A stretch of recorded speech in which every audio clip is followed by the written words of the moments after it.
যদি আমি এই দুটি প্রশ্নের উত্তর দেই। আমার মোট 4টি প্রশ্ন আছে, তাই যদি 4টি প্রশ্নের উত্তর পাওয়া যায় তবে কি আপনি ইসলাম গ্রহণ করবেন? সরি, যদি 100% নিশ্চিত হন তবে কি ইসলাম গ্রহণ করবেন? ইনশাআল্লাহ I will accept Islam. শুভ সন্ধ্যা সবাইকে।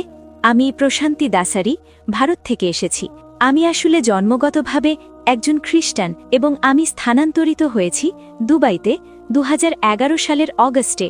এখানে আমি ইসলাম সম্পর্কে জানতে পেরেছি এবং আমার ভাইও এখানে দুবাইতে থাকে এবং সে আমাদের সবসময় বলতে থাকে আল্লাহ সম্পর্কে। আমি সত্যিই অনেক প্রভাবিত। সে আমার সাথে যে জ্ঞান শেয়ার করেছে তাতে আমি সত্যিই অনেক প্রভাবিত। তাই আমি পুরোপুরি নিশ্চিত হয়েছি যে ইসলাম একটি সোজাসাপটা ধর্ম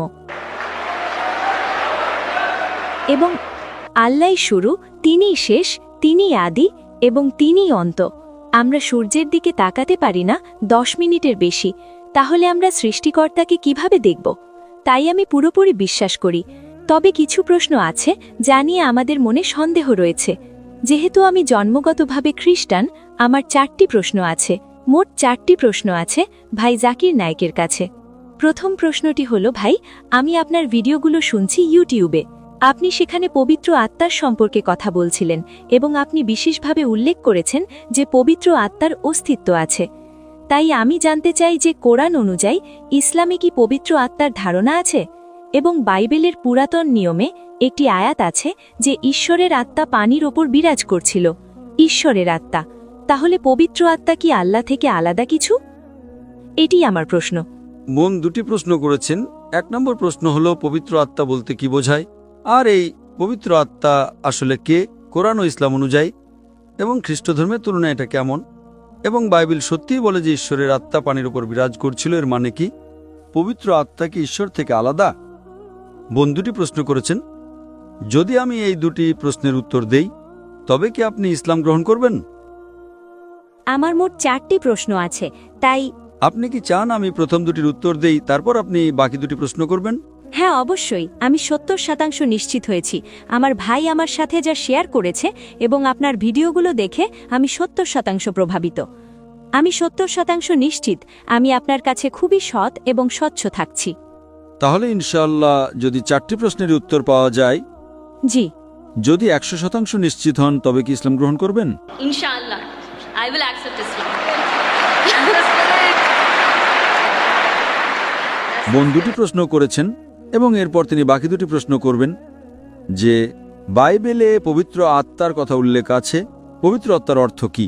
কোরআনে পবিত্র আত্মার যে সংজ্ঞা তা ইসলামের মতো এক নয়, কারণ খ্রিস্টানরা যখন পবিত্র আত্মার কথা বলে তারা মনে করে এটি তৃত্ববাদের একটি অংশ, একই সাথে 3 ঈশ্বর। যদিও তৃত্ববাদ শব্দটি বাইবেলের কোথাও নেই, কোথাও না। পিতা, পুত্র এবং পবিত্র আত্মা।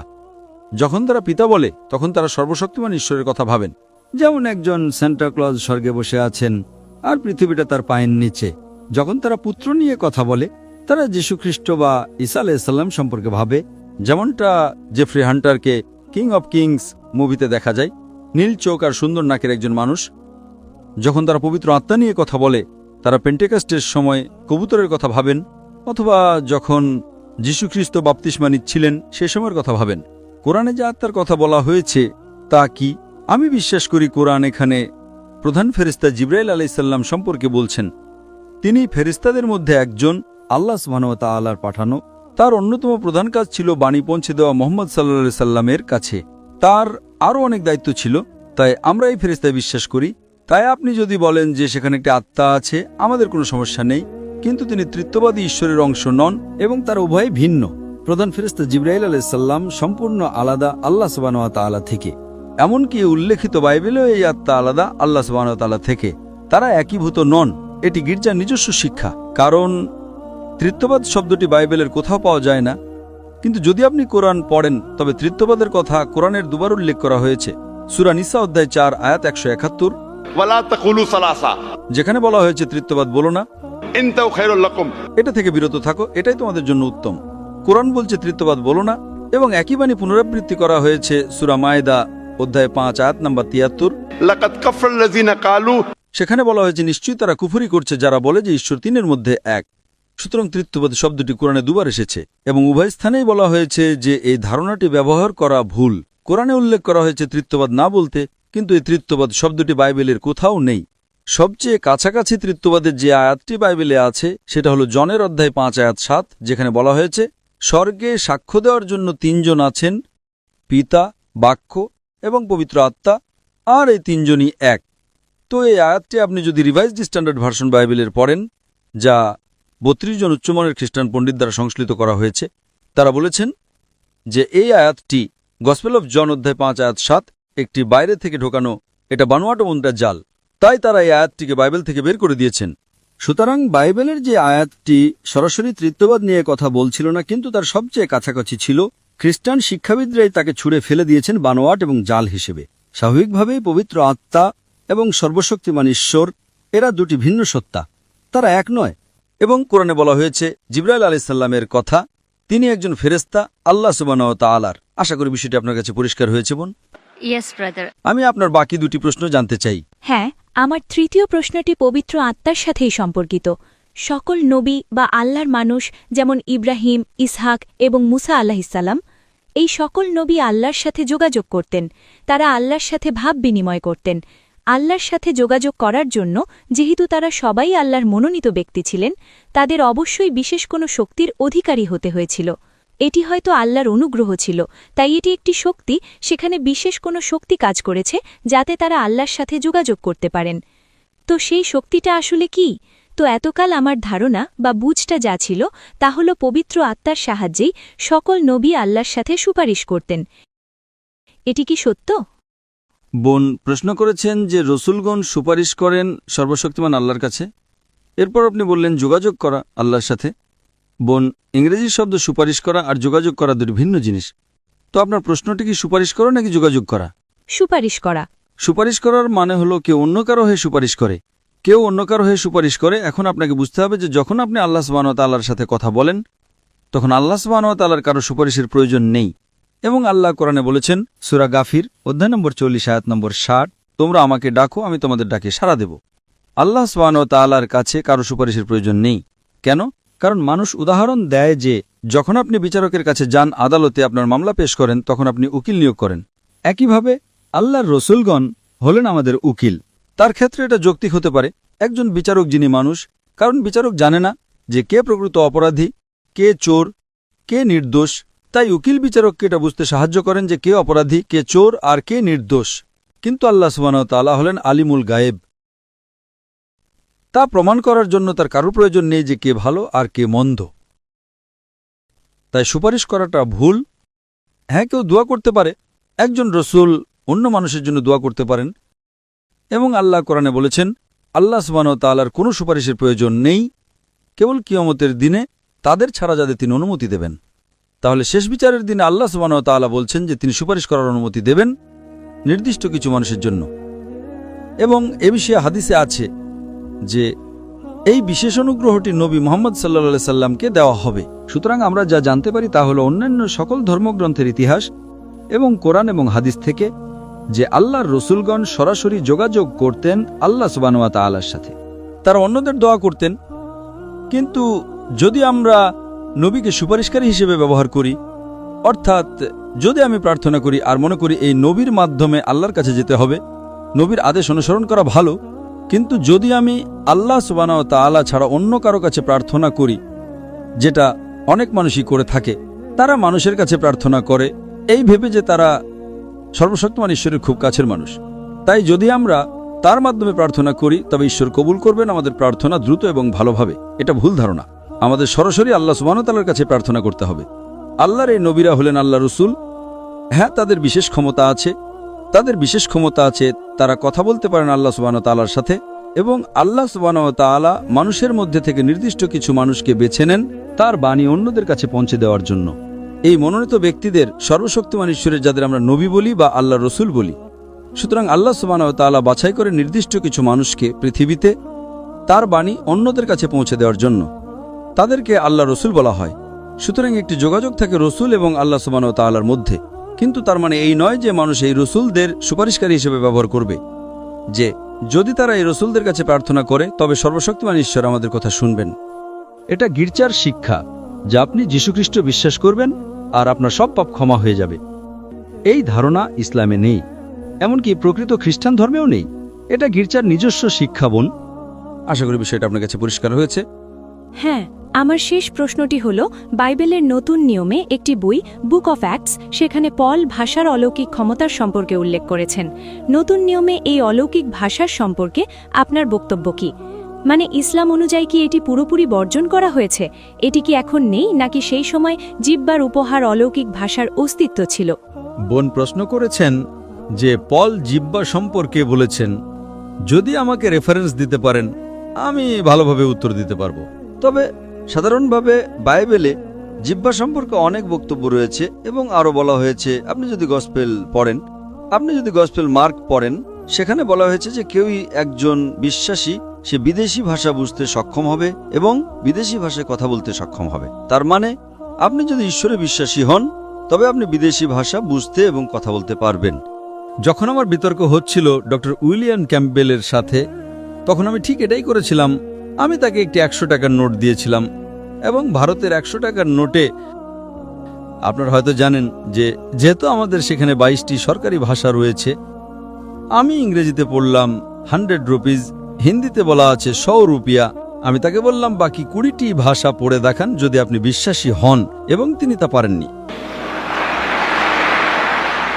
অনেক রেফারেন্স আছে কোরআনে ভাষা নিয়ে। আপনি যদি কোরআন পড়েন, তবে কোরআন সূরা রুম অধ্যায় 30 আয়াত নম্বর 22 বলছে, আল্লাহ সুবহানাহু ওয়া তাআলা মানুষকে সৃষ্টি করেছেন বিভিন্ন বর্ণ এবং ভাষায়, যাতে তোমরা একে অপরকে চিনতে পারো, যাতে জ্ঞানবান মানুষেরা বিষয়টি বুঝতে পারে। তাছাড়াও কোরআন বলছে যে শেষ বিচারের দিনে আপনার জিহ্বা, আপনার অঙ্গ প্রত্যঙ্গ, আপনার হাত, এগুলো আপনার হয়ে সাক্ষ্য দেবে আপনি কি ঠিক করেছেন আর কি ভুল করেছেন তা নিয়ে। নবী সাল্লাল্লাহু আলাইহি সাল্লামের বিভিন্ন হাদিসে কথা বলা সম্পর্কে আলোচনা করা হয়েছে। সুতরাং কোরআনে জিহ্বা সম্পর্কে অনেক রেফারেন্স আছে, বাইবেলেও অনেক রেফারেন্স রয়েছে জিহ্বা সম্পর্কে এবং কিভাবে একজন বিশ্বাসীকে পরীক্ষা করতে হয়। আশা করি বিষয়টি আপনার কাছে পরিষ্কার হয়েছে বোন। ধন্যবাদ। এবং আমার শেষ প্রশ্নটি হলো, আমার একজন মুসলিম বন্ধু আছে এবং সে আমাকে পরামর্শ দিয়েছে বাইবেলের পুরাতন নিয়ম পড়ার।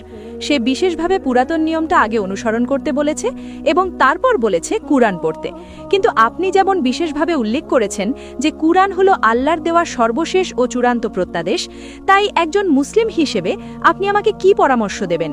কারণ আমার বন্ধু মুসলিম হওয়ার সত্ত্বেও সে বলেছে আগে বাইবেলের পুরাতন নিয়ম অনুসরণ করতে এবং পরে কুরআন পড়তে। বোন প্রশ্ন করেছেন যে তার এক বন্ধু তাকে বলেছেন আগে পুরাতন নিয়ম পড়তে এবং তারপর কোরআন। বোন, এটি কোনো বাধ্যতামূলক বিষয় না। যদি পুরাতন নিয়ম এবং নতুন নিয়মের মতো কিছু থাকে, তবে সর্বশেষ নিয়ম হিসেবে কোরআনও আছে। সুতরাং খ্রিস্টানরা যখন পুরাতন ও নতুন নিয়মের কথা বলে, জেনে রাখুন এটি হলো আল্লাহ সুবহানাহু ওয়া তাআলার সর্বশেষ ও চূড়ান্ত নিয়ম। এখন আমি আপনাকে একটা প্রশ্ন করছি। অবশ্যই। উদাহরণস্বরূপ, আপনি মেডিকেল কলেজে গিয়েছেন। আমি নিজে তো মেডিকেল কলেজে ছিলাম। প্রফেসর কিথ মুর কিছু বই লিখেছেন এবং তার বইয়ের প্রথম সংস্করণ, দ্বিতীয় সংস্করণ, তৃতীয় সংস্করণ ছিল।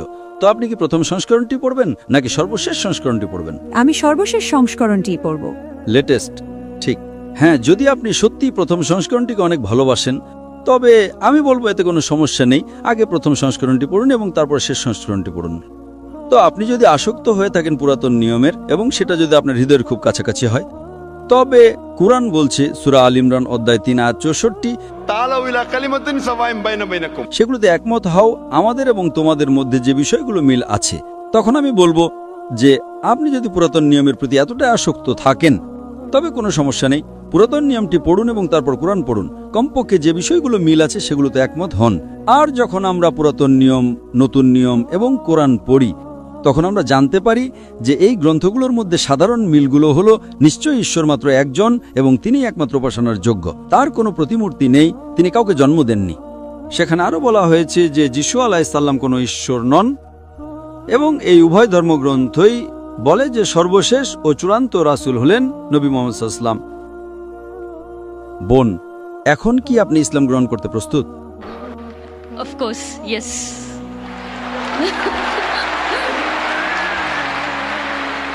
বোন, আপনি কি বিশ্বাস করেন যে ঈশ্বর মাত্র একজন? হ্যাঁ, আমি বিশ্বাস করি যে ঈশ্বর কেবল একজনই। আপনি কি বিশ্বাস করেন যিশু কোনো ঈশ্বর নন, বরং তিনি আল্লাহর একজন রাসূল? হ্যাঁ, আমি বিশ্বাস করি যিশু একজন রাসূল। আপনি কি বিশ্বাস করেন যে নবী মুহাম্মদ সাল্লাল্লাহু আলাইহি সাল্লাম সর্বশেষ ও চূড়ান্ত রাসূল? হ্যাঁ, আমি বিশ্বাস করি নবী মুহাম্মদ সাল্লাল্লাহু আলাইহি ওয়াসাল্লাম হলেন সর্বশেষ ও চূড়ান্ত রাসূল। বোন, আপনাকে কেউ কি ইসলাম গ্রহণ করতে জোর করছে? সরি? বোন, আপনাকে কেউ কি ইসলাম গ্রহণ করতে জোর করছে? না, কেউ জোর করছে না। আপনি নিজের ইচ্ছে গ্রহণ করছেন বোন। জি। কারণ ইসলামে কাউকে ইসলাম গ্রহণ করতে বাধ্য করা হারাম। এটা হারাম ধর্মের দিক থেকে, এবং অধিকাংশ দেশে এটা নিষিদ্ধ। এমনকি দুবাইকেও কাউকে ধর্ম গ্রহণ করতে বাধ্য করা নিষিদ্ধ। তো আপনি নিজের ইচ্ছে গ্রহণ করছেন বোন। হ্যাঁ, আর এই কারণেই আমি আপনাকে অনেকগুলো প্রশ্ন করেছি। মাশাআল্লাহ Out of free will. খুব আশা করি আপনাকে কেউ ঘুষ দিচ্ছেন না। No. because in India কারণ ভারতে যখন অনেক মানুষ ইসলাম গ্রহণ করে, তখন সিআইডি বা পুলিশ গিয়ে তাদের জিজ্ঞাসা করে, ডক্টর জাকির নায়েক আপনাকে কত ডলার দিয়েছেন? আমি তাদের বলি যে আমি তাদের আখিরাতের মুদ্রা দিয়েছি, আখিরাতের মুদ্রা যা গ্রহণযোগ্য। তো ইনশাআল্লাহ বোন, আমি আরবিতে বলবো, আপনি সেটা পুনরাবৃত্তি করবেন। ঠিক আছে। আশহাদু Ashhadu আল্লাহ Allah ইলাহা ilaha ইল্লাল্লাহ illallah ওয়া আশহাদু wa ashhadu আন্না anna মুহাম্মাদান Muhammadan আবদুহু abduhu ওয়া রাসূলুহু। wa rasuluhu. আমি সাক্ষ্য দিচ্ছি আমি সাক্ষ্য দিচ্ছি যে যে কোনো উপাস্য নেই কোনো উপাস্য নেই আল্লাহ ছাড়া, আল্লাহ ছাড়া, এবং আমি সাক্ষ্য দিচ্ছি এবং আমি সাক্ষ্য দিচ্ছি যে নবী মুহাম্মদ যে নবী মুহাম্মদ হলেন রাসূল হলেন রাসূল ও আল্লাহর বান্দা। ও আল্লাহর বান্দা। মাশাআল্লাহ বোন, আপনি এখন মুসলিম, এবং আল্লাহ সুবহানাহু ওয়া তাআলা আপনার প্রচেষ্টাকে কবুল করুন। এবং আমি আল্লাহ সুবহানাহু ওয়া তাআলার কাছে দোয়া করি যে তিনি যেন আপনাকে আরও পথ প্রদর্শন করেন, এবং ইনশাআল্লাহ আপনাকে এই দুনিয়াতে ও পরকালেও সর্বোত্তম প্রতিদান দান করেন এবং জান্নাতে স্থান দান করেন ইনশাআল্লাহ বোন। ধন্যবাদ।